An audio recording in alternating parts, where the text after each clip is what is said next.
The grocery store charges $4 a pound for asparagus that takes 30 seconds to snap off a crown you planted once 8 years ago. I'm Ray Dalton, and for 15 years, I was the person designing the retail floor that made sure you never thought to grow it yourself. Here's the thing about the grocery store produce section and the garden center annual display and the seed rack at your local big box. They all profit from the same assumption that vegetables are a consumable, that you plant, you harvest, you come back next year and buy again. The whole model depends on you never learning that a significant number of the vegetables you buy regularly, week after week, season after season, can be grown once and harvested for decades. That last one on today's list is going to outlive your mortgage. It produces for 30 years.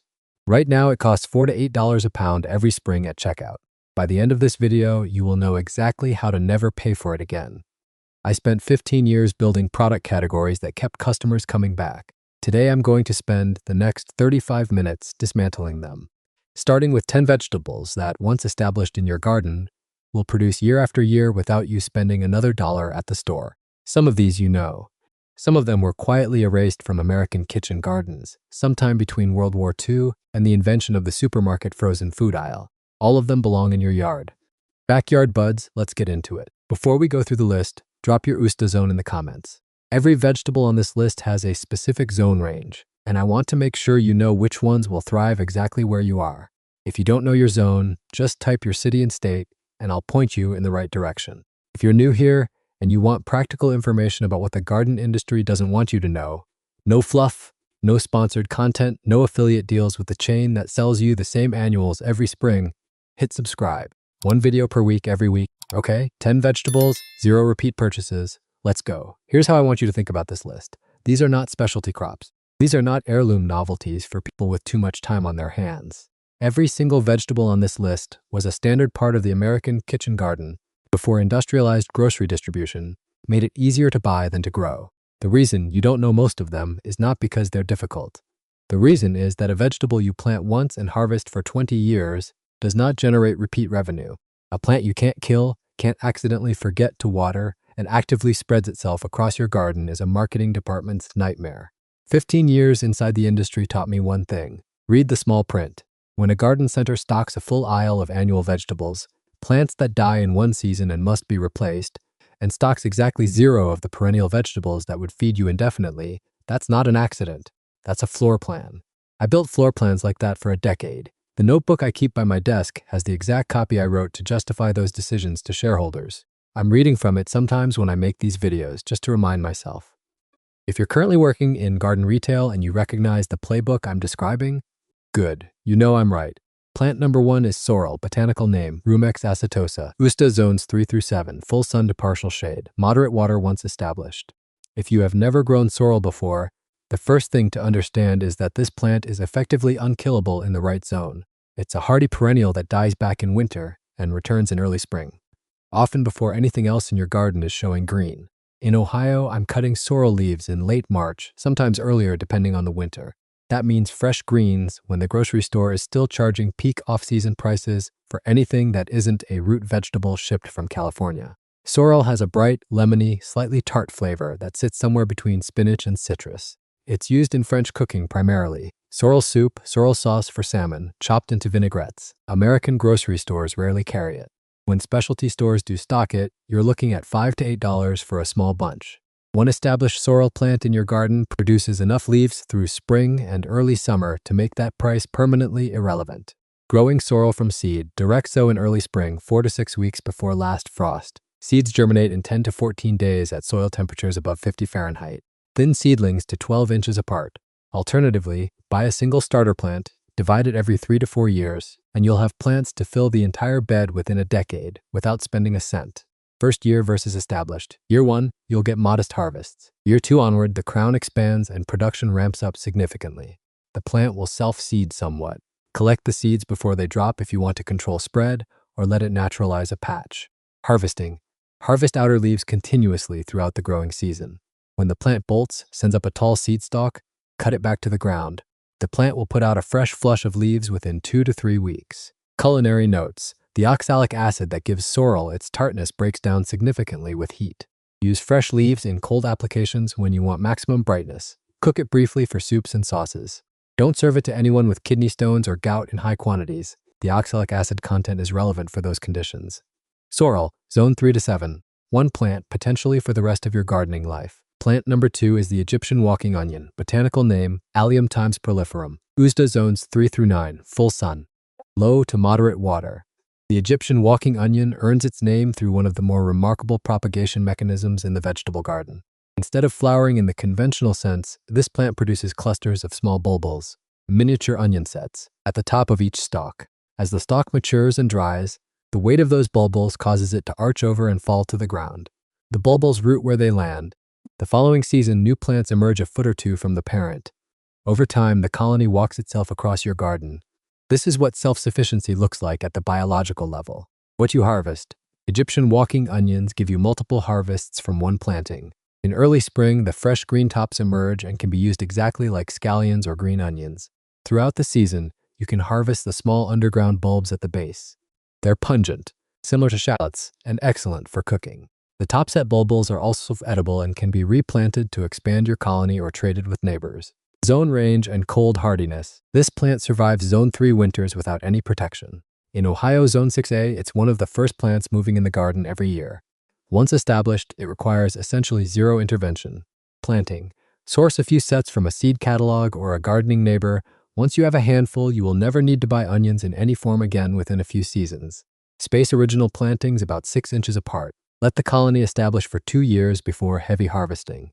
What it replaces at the store: green onions at roughly $1.50 per bunch, shallots at $3 to $5 per bag, small cooking onions, all of these from a single planting that multiplies itself annually. Cornell Cooperative Extension has solid documentation on perennial alliums and their specific cultural requirements if you want the full technical profile. Link in the description below. Plant number 3 is perpetual spinach, botanical name Beta vulgaris var. Cicla. USDA zones 5 through 10, full sun to partial shade, moderate water. Perpetual spinach is, strictly speaking, a leaf chard, a variety of Beta vulgaris, the same species as beet and Swiss chard. But the flavor of the leaves tracks much closer to true spinach than to chard. It lacks the slightly metallic edge that chard can carry. The texture is tender when young, more substantial when mature, and it wilts and cooks exactly as you would expect spinach to behave. Here is the critical difference from true spinach. Perpetual spinach is dramatically more heat-tolerant and bolt-resistant. True spinach, Spinacia oleracea, notoriously bolts in warm weather, sending up a seed stalk and turning bitter almost overnight. Spinach has a short harvest window. Perpetual spinach gives you leaves from spring through hard frost, and in mild winters, it will overwinter and resume production in late winter of the following year. Why perpetual? When perpetual spinach bolts, which it will eventually do, typically in midsummer, it drops seeds. Those seeds germinate in fall or the following spring, producing a new generation of plants in the same area. If you let it complete its cycle and resist the urge to pull the plant when it bolts, you establish a self-renewing patch that requires no additional input from you. Production. 1 packet of seed or 3 to 4 transplants will produce more greens than most households can use through the growing season. Harvest outer leaves continuously and the plant keeps producing. Culinary use. Direct substitution for spinach in everything. Salads, sautéed greens, pasta dishes, soups, egg dishes, anywhere you use a dark leafy green. The flavor is mild enough to use raw, substantial enough to hold up to cooking. Plant number 4 is lovage. Botanical name Levisticum officinale. USDA zones 3 through 8, full sun to partial shade. Moderate water. Celery costs at any given grocery store somewhere between $1.50 and $3 a stalk. It's one of the most heavily sprayed vegetables in conventional production, consistently among the highest pesticide residue loads on the Environmental Working Group's testing lists. It ships poorly, wilts fast, and the grocery industry compensates by wrapping it in plastic and keeping the cold chain tight from farm to shelf. The margin on celery is mediocre, which is why you see so much of it. It moves volume.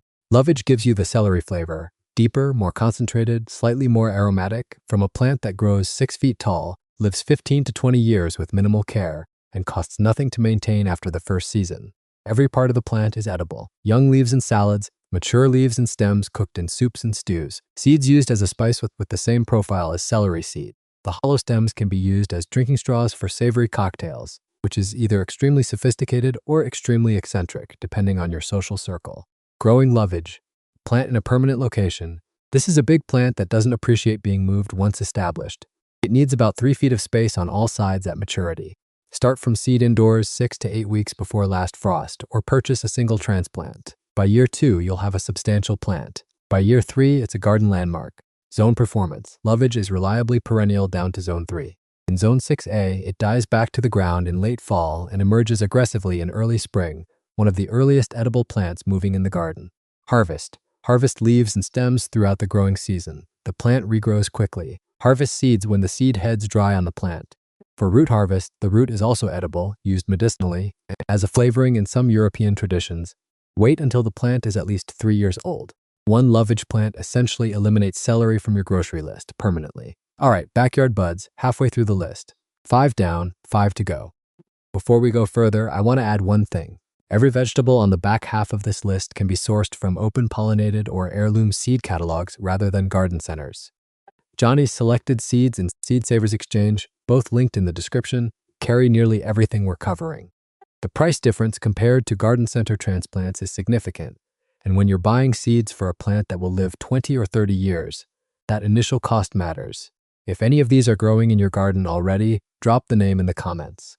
I want to know what zones people are working with and how these are performing for you. 5 more. Let's keep moving. Plant number 5 is horseradish, botanical name Armoracia rusticana, Usta zones 3 through 9, full sun, low to moderate water. A small jar of prepared horseradish at the grocery store costs somewhere between $3 and $6. It has a shelf life of 3 to 4 weeks once opened. It's made from a root that, once established in your garden, you will never be able to fully remove no matter how hard you try. Let me be precise about that second point. Horseradish is not merely a perennial. It is a perennial that spreads aggressively from root fragments. If you till the bed in fall and leave any piece of root in the soil, any piece, you will have horseradish next spring. This is either a feature or a problem depending on where you plant it. Plant it where you want it to stay, not in a bed you plan to rotate other crops through.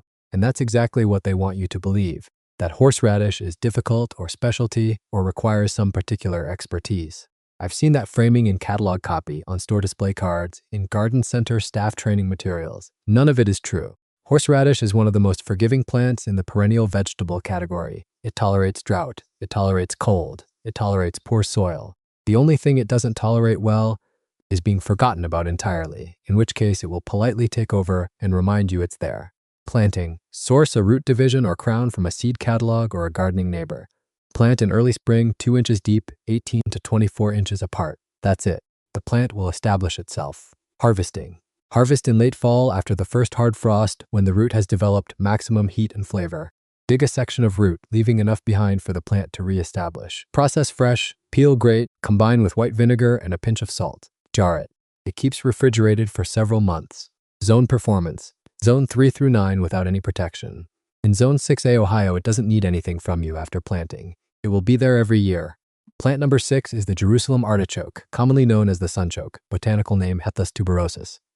Usta zones 3 through 9, full sun, low water. First, the name is entirely wrong. This plant is not from Jerusalem. It's not an artichoke. It's a native North American species, a sunflower relative that produces edible tubers underground. The Jerusalem is likely a corruption of the Italian word girasole, meaning sunflower. The artichoke references the flavor of the tuber, which does have a faint artichoke-like sweetness. Here is the commercial context. Specialty grocery stores, the kind that sell heritage produce and use the word artisan in their signage, charge $8 to $12 a pound for sunchokes when they carry them. Farmers markets charge similar prices. They're marketed as a gourmet ingredient, a lost American food, a discovery. I personally approved that discovery framing for a specialty produce display in 2011. Sunchokes were on our product trend report as an emerging premium item. What the display didn't say is that sunchokes are effectively unkillable once established, produce massive quantities of tubers from a single planting, and spread themselves through the garden with the same quiet aggression as horseradish. Growing. Plant tubers in early spring, 3 to 4 inches deep, 12 to 18 inches apart, in an area you're willing to dedicate long-term. This plant spreads. By fall, each original tuber will have produced a cluster of new tubers underground. The plant also grows 5 to 10 feet tall and produces yellow sunflower-like flowers in late summer, making it a structural element in the garden as well as a food source. Harvesting. Harvest in late fall through winter, even leaving tubers in the ground through frost. The cold actually improves flavor by converting some of the inulin, the primary storage carbohydrate, to fructose. Dig what you need, leave the rest, and the colony reestablishes the following year. Culinary use. Roast, sauté, make soup, eat raw in salads. Mild, sweet, slightly nutty flavor. Note: Inulin is not digestible by most gut flora, which means sunchokes cause significant digestive gas for some people. Start with small quantities. Plant number 7 is sea kale. Botanical name Cramba maritima. Boosta zones 4 through 9, full sun, low to moderate water. Sea kale is a coastal European perennial brassica that has been cultivated since at least the 1700s in Britain. It produces large, glaucous blue-green leaves that are edible raw or cooked. But the primary harvest that made sea kale a prized kitchen garden plant historically is the forced shoots. The blanched, white growth produced in early spring when you cover the crown with a bucket or a clay forcing pot to exclude light. Those forced shoots have the texture of asparagus and a flavor somewhere between asparagus and mild cabbage. They emerge earlier than almost anything else in the spring garden. The British kitchen garden tradition used sea kale the way the French use white asparagus, forced, delicate, expensive if you can find it, and essentially unavailable to anyone who doesn't grow it. Karen walked by while I was writing this section and told me that the sea kale forcing pot I ordered from England was the most ridiculous thing she'd ever seen in the garden. She's not wrong. You can force it with a plastic bucket. I just got carried away. Growing sea kale is slow to establish from seed. Germination can be erratic, and the plant takes 2 to 3 years to reach productive size. Root cuttings, called thongs, are the preferred propagation method. Plant thongs in early spring, 2 inches deep. By year 3, you'll have a crown that produces harvested shoots for 20 or more years. Harvesting. In early spring before growth begins, cover each crown with an opaque container. Check weekly. Harvest the blanched shoots when they reach 6 to 8 inches. Remove the cover after harvest to allow the plant to photosynthesize and build energy for the following year. A second harvest of young leaves and flower buds is possible later in the season. The flower buds, eaten before they open, taste similar to broccoli. Zone performance, reliably perennial from zone 4 through 9. Extremely drought tolerant once established. Needs good drainage, will not survive in waterlogged soil. Plant number 8 is rhubarb. Botanical name, Rheum times hybridum, Usta zones 3 through 8, full sun to partial shade, moderate water. Most people know rhubarb. It's one of the more culturally familiar perennial vegetables on this list. Almost everyone has a memory of it from someone's grandparents' garden. That cultural familiarity, paradoxically, is why it's worth saying clearly. If you don't have a rhubarb crown in the ground, you are paying $3 to $5 a pound every April for something you could be harvesting for free. The spring produce push at grocery stores is one of the more reliable pieces of retail theater in the seasonal marketing calendar. Strawberries hit the display. Asparagus hits the display. Rhubarb hits the display. Prices are elevated because demand is concentrated in a narrow window, because the narrative of spring freshness creates willingness to pay, and because customers who don't grow their own have no alternative. I helped write those seasonal promotion plans. They are effective because they work on a real psychological lever. Spring genuinely does feel like abundance after winter, and people spend accordingly. A rhubarb crown in your garden eliminates that lever. You walk outside in April, cut the stalks, and the transaction ends there. Growing, plant bare root crowns in early spring or divisions from an established plant. Choose a permanent location. Rhubarb does not transplant well and resents disturbance. Full sun produces the best stalk color and yield, but it tolerates partial shade, particularly afternoon shade in hot summers. Space plants 3 to 4 feet apart. First year rule, do not harvest in year 1. Let the plant establish fully. Harvest lightly in year 2. By year 3, you have a fully productive crown that will continue producing for 20 plus years. Harvesting. Pull stalks from the base, don't cut, when they reach 12 to 18 inches. Leave a minimum of 4 to 5 stalks on the plant at all times to maintain photosynthetic capacity. Stop harvesting by midsummer to allow the plant to build crown reserves for winter. Note: rhubarb leaves are toxic. The stalks are the edible portion. Do not consume the leaves. Plant number 9 is Good King Henry. Botanical name, Bletum bonus henricus, formerly classified as Chenopodium bonus henricus. Usta zones 3 through 9, partial shade preferred, moderate water. Good King Henry is a medieval European perennial vegetable that was a kitchen garden staple across England and continental Europe for centuries. It is closely related to lamb's quarters, the wild edible weed you've probably pulled out of your garden without knowing you could eat it, and to quinoa, which is in the same genus. It produces 3 distinct harvests from a single plant. The young shoots in spring are harvested and cooked like asparagus.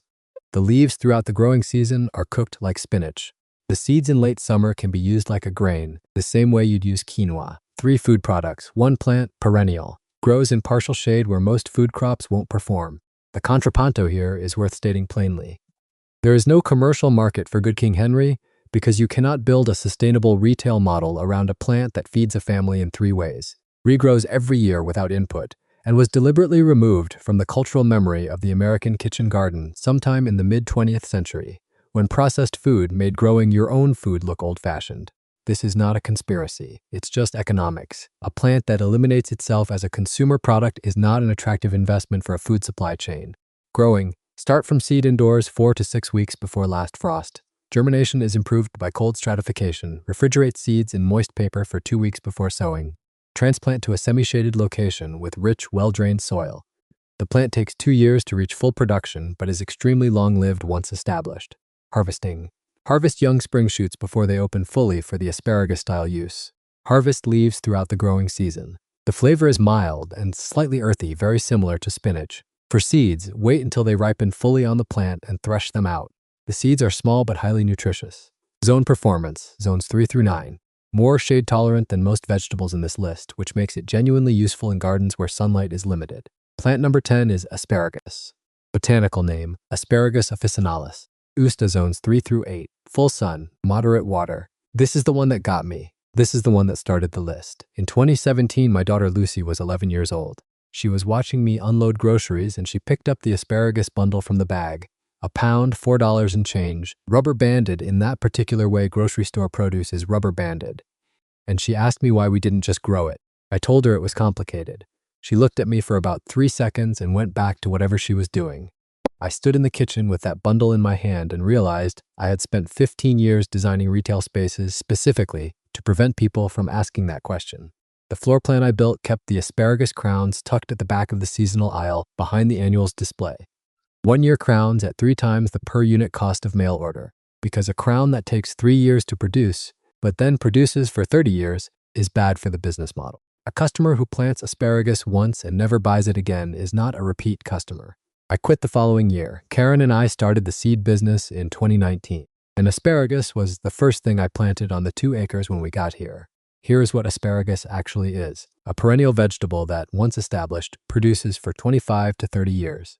It requires patience. You cannot harvest in year 1, harvest lightly in year 2, and begin full harvests in year 3. But from year 3 onward, every spring, you will walk out to that bed and cut spears for 4 to 6 weeks, free, from a plant that is already in the ground. That cost you somewhere between $15 and $30 to establish. The average American household buys approximately 1 to 2 pounds of asparagus per season. At current grocery prices, $4 to $8 per pound, often higher at peak season, that's $8 to $16 a year. Over 30 years of an asparagus bed's productive life, that's $240 to $480 in produce from a single planting. Varieties. For zones 3 through 8, all male hybrid varieties are the current standard recommendation. Male plants direct their energy into spear production rather than seed production, which gives significantly higher yields. Jersey Knight and Jersey Giant are the most widely available and perform reliably through Zone 4. Purple Passion, also all male, produces deep purple spears with a slightly sweeter, nuttier flavor and is excellent in zones 4 through 8. Mary Washington is the old open pollinated standard, still viable though lower yielding than the hybrid males. Planting. Buy 1-year crowns from a reputable seed catalog, not from a garden center if you can avoid it, because the markup on garden center crowns is substantial and the quality is inconsistent.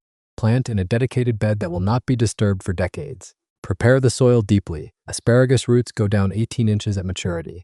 Dig a trench 12 to 14 inches deep and 12 to 18 inches wide. Amend with compost. Create a ridge of soil along the bottom of the trench.